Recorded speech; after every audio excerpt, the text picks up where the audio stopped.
Hello and welcome to this presentation on iLearnReliability. In this presentation, what's so special about our condition monitoring training?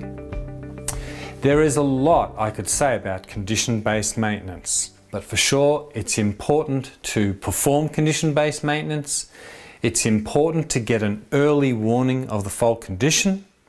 It's important to accurately diagnose the fault. It's important to have the support of everyone. It's important to use the skills, the condition monitoring skills, to improve reliability, not just measure the unreliability that results in equipment failure. And the list goes on. There are a lot of reasons to do condition monitoring, that is for sure. So we offer training at 4 different levels. Firstly, there's the condition monitoring specialist, the person who just does that as part of their job. Now at the moment we have lots of detailed vibration analysis training and balancing training if you put that in with condition monitoring and alignment training. The product called iLearn Vibration, which is very well known in the vibration circles, is actually included inside iLearnReliability. A special web-based version of it is included with iLearnReliability, and we are in the process of developing other detailed training modules, iLearn Ultrasound, iLearn Thermography and so on, and they will be inside iLearnReliability as well. We then have modules specifically for plant floor awareness. We actually have a presentation just specifically about generating plant form awareness. But we have these presentations called Toolbox Talks that just provide an introduction to each of the condition monitoring technologies and the philosophy. So we have condition monitoring overview, which just paints the big picture of all of this. It's there to demystify the technology. So when someone comes along with a vibration analyzer or an infrared camera, it doesn't seem like some very strange thing. It doesn't seem like maybe they're trying to check up on me and catch me out making a mistake. They will see that they're just trying to find out what the condition of the equipment is so that we can have a reliable and trouble-free operation.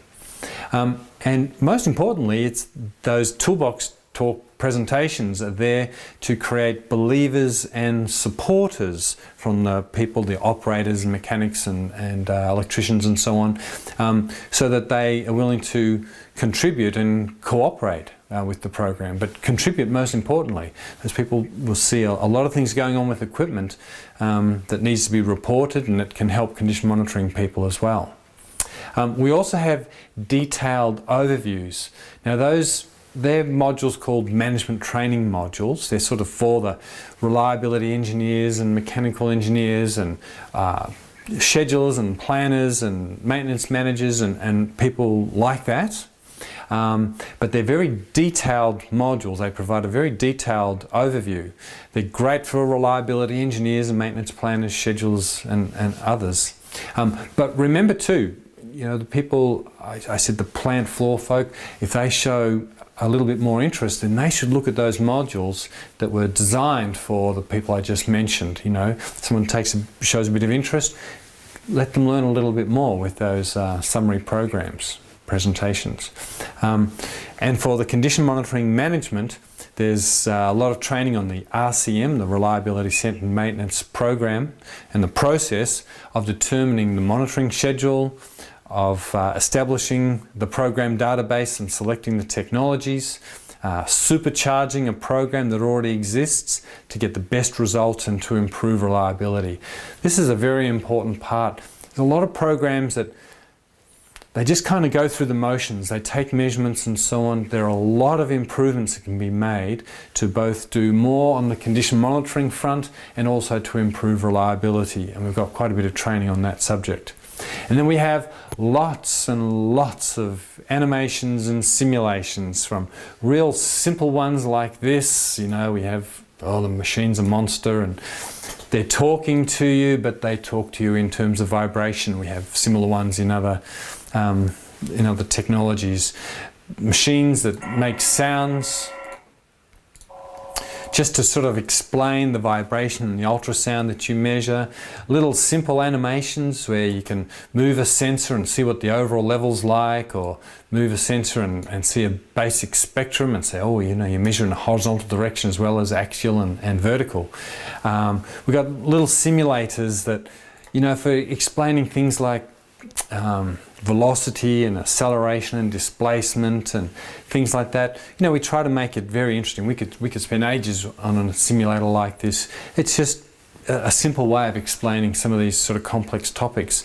And then there's just very simple things like this. You know, how does the vibration change with different sorts of faults? And obviously there's a lot we could say about all of these sorts of topics. Great animations that help explain you know, offset misalignment, for example. There's some things we'd explain with that particular animation. This one's a beauty. We can talk about the vibration you might measure from a machine. We can say, well, that's what the bearing vibration might look like, and what if we speed up the machine?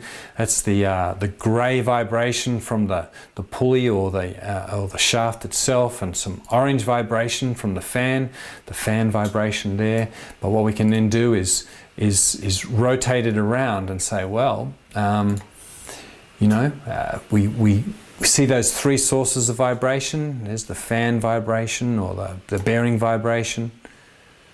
But if we can keep rotating it around, there's our spectrum. So just a simple way of explaining where the spectrum comes from. We have so many of these sorts of little simulators built into the training that just makes it much easier to understand, much easier. And the people doing the training, they get to click just like I was then to see how it all works. In this case, it's talking about a standby pump that is vibrating. So the one closest to us there is vibrating, and the bearings get chipped away. So it's called false Brinelling. An animation that shows that as the balls roll along, there is just a little bit of deflection in the metal. You can see it there, but if that force is too great, then we can get some subsurface defect occurring, and if we let it keep on developing and developing, it'll finally break through to the surface and we'll have a spall. So, you know, just to explain the vibration testing techniques and the bearing testing techniques, we've got lots of these sorts of animations that explain how all this works. We've got animations that talk about electrical properties and so on, with different sorts of plugs and so on, the AC and the DC part, the sampling process, digitization, lots of things. Just lots of cool animations that explain various things. We even talk about electromagnetic, like how motors work and magnetism and that sort of thing. You know, the rotor and the stator and how they work and what happens if windings are damaged or the rotor's damaged, or, you know, there's eccentricity, all these sorts of things. We've got animations and lots of training on oil analysis and wear particle analysis, infrared, you know, just explaining some of the basics there. In this particular animation or simulation, we can actually move a spot radiometer around and pretend we're taking measurements. So here I'm moving it around, and you can sort of see what it would look like if it was thermal vision instead. But you can see what happens if you move the spot radiometer too far away.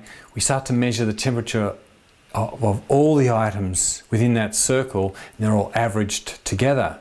On the other hand, we got the same sort of thing with the thermal camera. We can actually move it around and see what it all looks like. So there we go, move it around, see how a thermal camera works, and all these settings work. We can change emissivity and the range and these sorts of things, and it's all real. We've got lots of little simulators to explain what happens if you're taking measurements and there's wind passing across or the sun's shining on it, just how that affects your measurements and what emissivity is. You know, we got these 3 copper bars, they are the same temperature. The thermometer there told us they were the same temperature, but from an infrared point of view, they look like a different temperature. We've got ultrasound movies and samples of vibration, of lubrication before and after, and steam traps, animations that relate to lubrication, contamination, animations as well. You have the particles hard but small enough, how it'll cause damage. Lots and lots of bearing animations.